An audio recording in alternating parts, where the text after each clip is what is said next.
Greetings and welcome to In Depth. I'm Dike Rostant. We are very happy to be having this conversation because the 2024 NGC Children's Bocas Litfest is on from April 25 to 28, and we are discussing all that means and more with the Children's Program Manager, Melvina Hazard.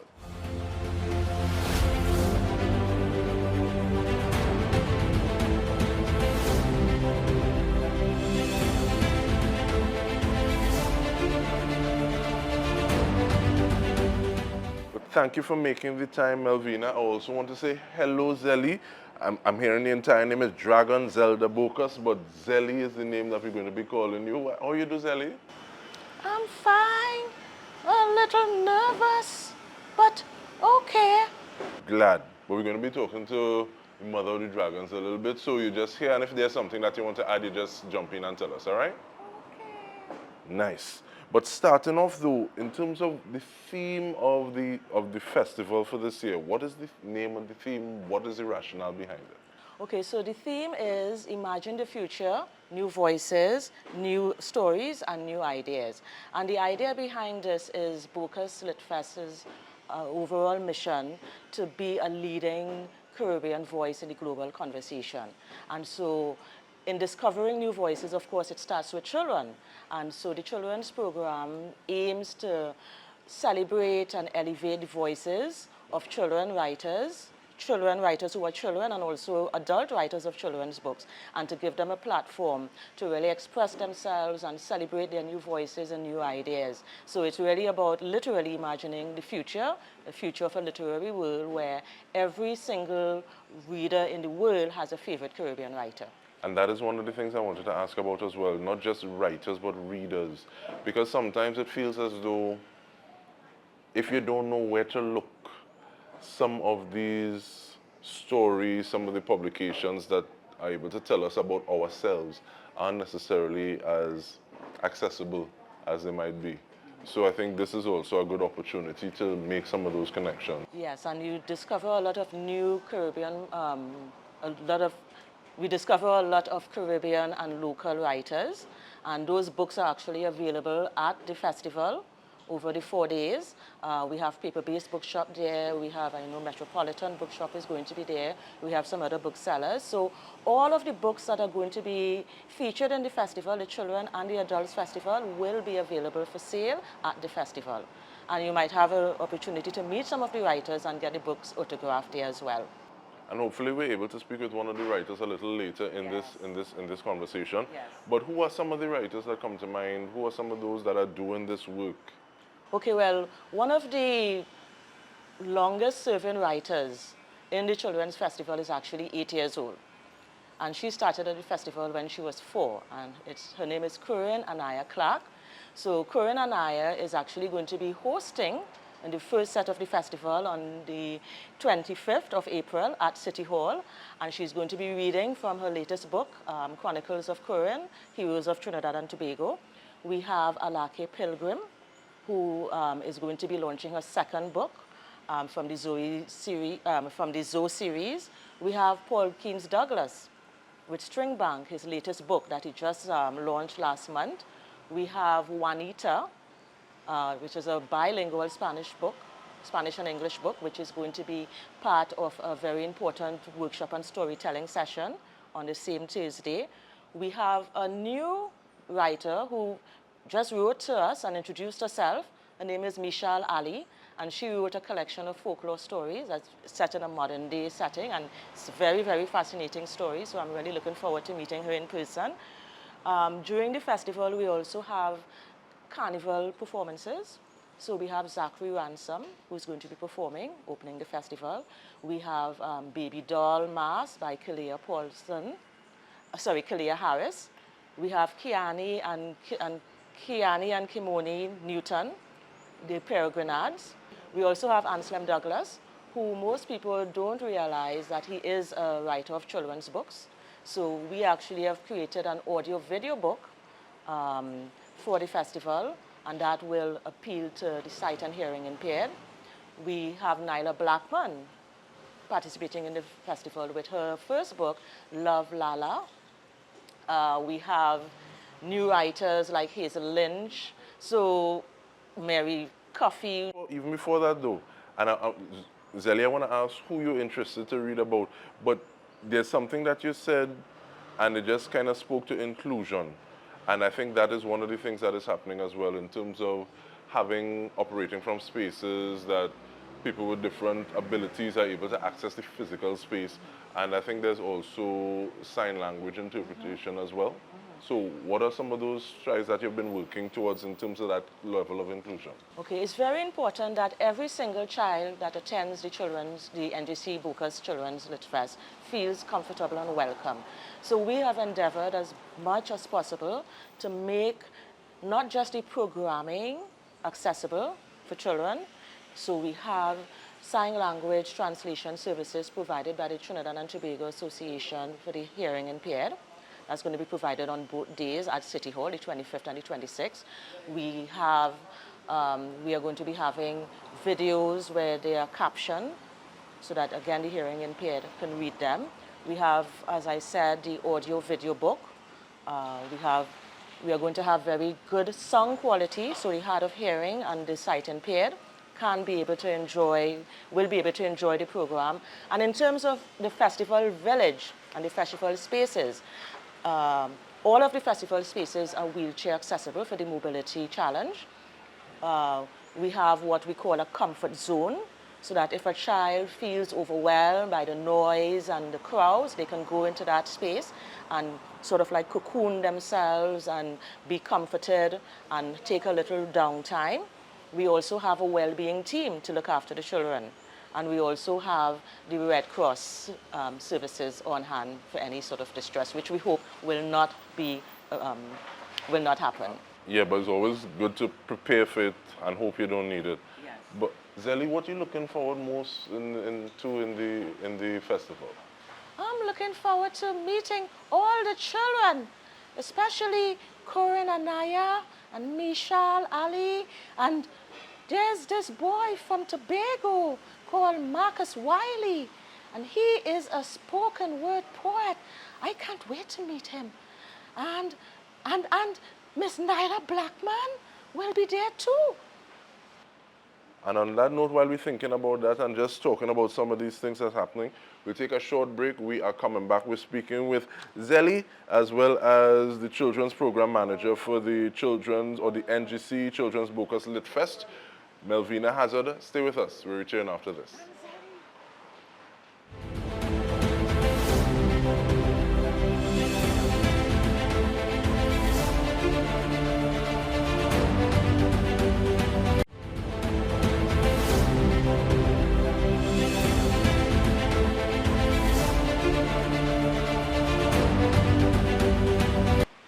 Welcome back. We are discussing the Children's Bocas Litfest. It's on the 25th to the 28th of April, and we're speaking with the Children's Program Manager, Melvina Hazard, and Zelly is also in the conversation as well, just throwing in a few words here and there. But looking at the work that has gone in, and I see that even the Mayor of Port of Spain is going to help start the ball rolling. Yes. So what is that going to be like? What is his role in it? So he is, as the host of the Children's Festival at City Hall, he will officially open the festival, and he's also going to be reading an excerpt from his favorite book, which will be A Caribbean Story.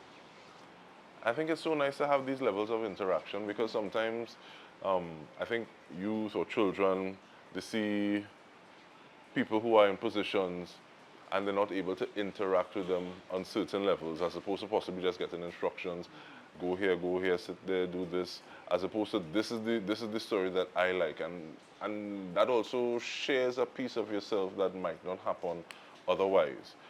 What do you hope comes out of this, though? Is it bringing out new writers, showing that there are possibilities? What are some of the things that you're hoping are coming up? Well, it is to foster a new generation of writers and, more importantly, readers, right? Because we want children to appreciate that reading is a pleasurable activity, and that it's not just about the textbook, and they have to read, even if they have to read books for literature that they're forced to read it. So one of the reasons why we've created such an exciting, diverse program is that we want children to understand and to see it demonstrated that literature comes in many forms. You know, it comes in baby doll mass, it comes in peregrinade, it comes in calypso, it comes in poetry, it comes in spoken word, dramatized reading, not just books.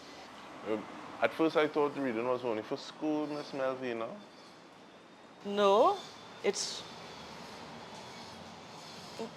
You agree with that, Zelly? no, Huh? no. Reading is fun. And I'm hoping that that actually kind of comes across as well. But in terms of like that discovery, developing, elevating, celebrate, I think those are some of the pillars that you're working with as well. Yes. How do they lay out? How do they fit in with each other? In Discovering, we have our annual NGC Bocas Children's Storytelling Caravan, where we go all over Trinidad and Tobago, and we do storytelling sessions, but more importantly, we do 2 story creation workshops per venue. And we brainstorm and create stories with children, and then from there, of course, you know, you spark that talent for writing and for creating stories and coming up with ideas. Oftentimes, you know, we would identify a child there who a parent might say, this child is really interested in reading, and we kind of keep an eye on children over the years. We invite them to subsequent caravans if there's an opportunity arising for a workshop or for um, attending or participating in the Children's Festival, then we invite them. In terms of developing, we have workshops and all kinds of workshops during the Children's Festival this year. We have Anselm Douglas doing a songwriting workshop. We have Sophia Giza doing a poetry workshop. We have Ruby Dewi Victor doing a workshop on wire bending and folk theatre. We have Tracy Assing doing a workshop on zines, you know, bringing back the tactile magazines. We have Shorin Rakal, who helped us create Zelly, doing a sock puppet workshop. We have meditation workshops. You know, we have workshop that deals with promote affirmation and positive meditation. So that is part of that's part of the discovering.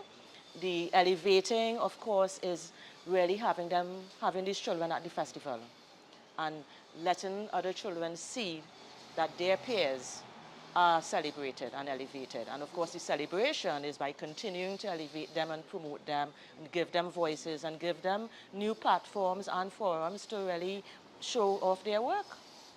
And I really like the fact that it's not just a matter, okay, well, they sit down and look at what it is we're doing, as opposed to, I know there's a group, this Ashe in Jamaica, they talk about the EIC method. So excite, and say, hey, I like what's going on there, involve, so that they become part of it as well, and then you're able to take on more responsibility as people commit.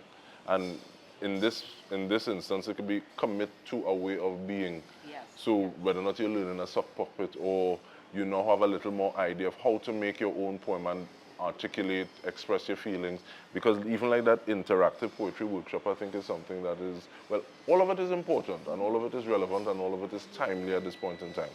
But just before we go, I don't know if we get a small word from you, Zelly, but anything that you wanted to just, or how do people get on as well, get more information about it also? Okay, so you can follow us on socials at Bocas Litfest or go to bocaslitfest.com/children. You access the program. We also have these postcards with a QR code which we will be distributing, and you scan the code and you get the access to the full program in there.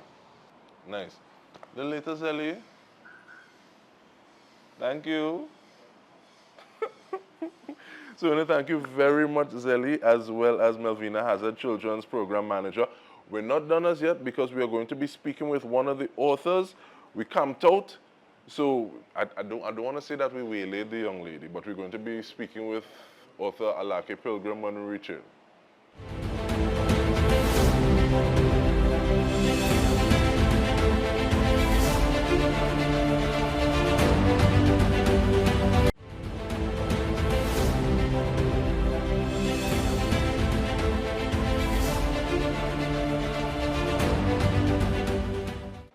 Welcome back. We continue the conversation. We're still on the children's tip, but right now we are very happy to be speaking with one of the writers themselves, Alake Pilgrim.